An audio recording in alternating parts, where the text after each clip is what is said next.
certo? Hoje, na nossa aula de leitura, nós vamos estudar um novo gênero textual. Mais um, tá certo? Então, ó, nós vamos falar hoje sobre fábula, né? Quem aí já ouviu alguma fábula? Quem aí em casa sabe me dizer o que é uma fábula? Hein? Fábula é uma história, né, em que geralmente os personagens, eles são animais, né, que se comportam como humanos e que toda fábula, ela tem uma moral da história, né? Então, fábulas são textos, são histórias onde geralmente os personagens são animais, tá certo? Que se comportam como humanos e toda fábula, no seu final, tem uma moral da história. O que é uma moral da história? Tem alguma coisa a nos dizer, alguma mensagem a nos transmitir, não é? Então, ó, vamos ver aqui alguns exemplos de fábula. A lebre e a tartaruga, acho que muita gente já ouviu essa fábula. A cigarra e a formiga, quem nunca ouviu a história da cigarra e da formiga, né? O jabuti e a onça. Então, esses aqui são alguns exemplos de fábulas, tá certo? Hoje eu vou ler para vocês uma fábula que diz assim: o gato, o galo e o ratinho. Um ratinho vivia num buraco com sua mãe. Depois de sair sozinho pela primeira vez, contou a ela: mãe, você não imagina os bichinhos estranhos que encontrei. Um era bonito e delicado, tinha um pelo macio e um rabo elegante, que se movia formando ondas. O outro era um monstro horrível. No alto da cabeça e debaixo do queixo, ele tinha pedaços de carne crua que balançavam quando ele andava. De repente, os lados do corpo dele se sacudiram e ele deu um grito apavorante. Fiquei com tanto medo que fugi correndo, bem na hora que ia conversar um pouco com o simpático. Ah, meu filho, respondeu a mãe, esse seu monstro era uma ave inofensiva. O outro era um gato feroz, que num segundo o teria devorado. Moral da história: jamais confie nas aparências. Então, gente, ó, tá vendo? Isso foi uma fábula que eu acabei de contar para vocês, né? É um texto onde geralmente os personagens são animais, como vocês viram lá, existiam 3 animais: o gato, o galo e o ratinho, né? E houve uma moral da história. Qual foi a moral da história? Qual foi a mensagem, né, que o texto quis nos passar? Que a gente nunca deve confiar nas aparências. Tá vendo? O ratinho viu aquele animal que ele achou que fosse um monstro, que na verdade era um galo, mas ele ficou com medo. E viu o outro animal lá de pelo macio, né, que ele achou bonito, e era o gatinho. Só que quem ia fazer mal para o ratinho? Era o galo ou o ratinho? Ou o gatinho?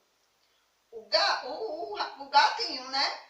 Então, gente, a gente nunca deve, né, ir pelas aparências, tá certo? Não é porque uma coisa é bonita, né, que não nos possa fazer mal. A gente tem que ter cuidado, principalmente crianças. Não pode estar aceitando nada de estranhos. Então, ó, crianças não podem estar falando pelas redes sociais também com pessoas estranhas, tá certo, gente? Então, a gente tem que ter muito cuidado, porque, ó, igual a moral da história falou, né? Igual a mensagem do texto disse, as aparências enganam, né? Então, a gente não deve estar se comunicando, conversando com pessoas que a gente não conhece, tá certo? Ok? Então, gente, ó, aqui na página na página, deixa eu ver, 32 da apostila de português de vocês, tem uma fábula. Então, vocês vão ler, ó. O nome da fábula é o Jabuti e a Onça. Então, aí em casa, vocês vão fazer a leiturinha dessa fábula, tá certo? E depois responder as perguntinhas que tem aí. A primeira pergunta está dizendo assim: qual é o título do texto? O título do texto é o quê? É o nome do texto, né? E geralmente não, nos textos, o título ele vem logo em cima, ele não vem dentro do texto, ele vem separado do texto, tá certo? 2.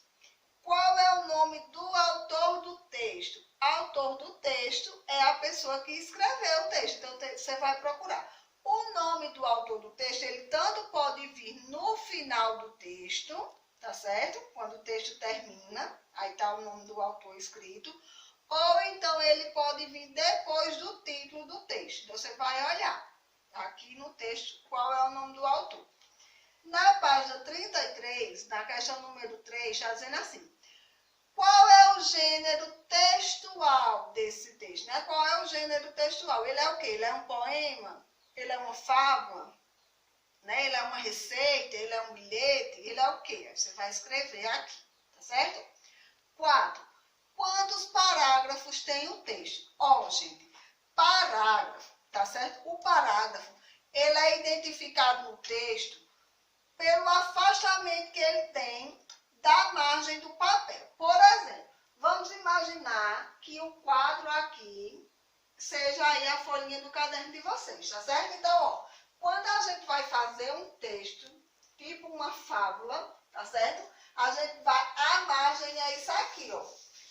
É a linha, né, do caderno. Vamos dizer que a margem é aquela linhazinha que tem assim, ó, no caderno. Tá certo? Aqui do lado. Então, quando a gente vai começar um texto que tem parágrafos, a gente tem que deixar um espaço de um dedo para poder começar o parágrafo. Tá certo? Então, de 1 ou 2 dedinhos, você deixa aí. Então, por exemplo, se eu quero escrever um parágrafo aqui, então, ó, aqui tá a margem do papel. Eu marco 1 ou 2 dedos e começo a escrever. Por exemplo, eu quero escrever o gato é fofo e brincalhão. Então, vamos dizer que eu escrevi um texto aqui, né? Então, aqui tem, ó, o gato é fofo e brincalhão. Ele é mansinho. Então, isso aqui é um parágrafo. É esse espaçamento que a gente dá da margem para poder começar o texto, tá certo? Ó, aí eu escrevi até o final da linha. Não deu para eu terminar, então eu coloco o tracinho aqui, ó, e termino aqui. Não preciso dar parágrafo de novo, não, porque eu não tinha terminado a frase. Aí, ó, terminei tudo, coloquei o ponto final. Aí, ó, se eu quisesse escrever outro parágrafo, aí eu deixava o espaço de novo e faria outro parágrafo embaixo desse, certo? Lembrando, o parágrafo sempre começa com letra maiúscula, tá certo? Ó, todo parágrafo vai começar com letra maiúscula. Então, eu podia escrever aqui. O galo estava com medo do rato e assim por diante. Você vai criando a sua história. Então, ó, o parágrafo é esse espaçamento aqui, que dá da margem para você poder começar a escrever, tá certo? Então, aí, no número 4, você vai contar quantos parágrafos tem aqui no texto. Número 5. Onde se escondeu o jabuti para o número 6? Quem são os personagens da história? Aí, quando você lê, você vai descobrir quem são e vai escrever aí. 7. Qual a moral da história? A moral da história sempre vem onde? No final da história. Então, você vai ler aqui, vai ver qual é a moral da história e vai escrever, né? A moral da história é a mensagem que o texto quer nos passar, tá certo? Gostaram? Então, ó, beijo e até a nossa próxima aulinha.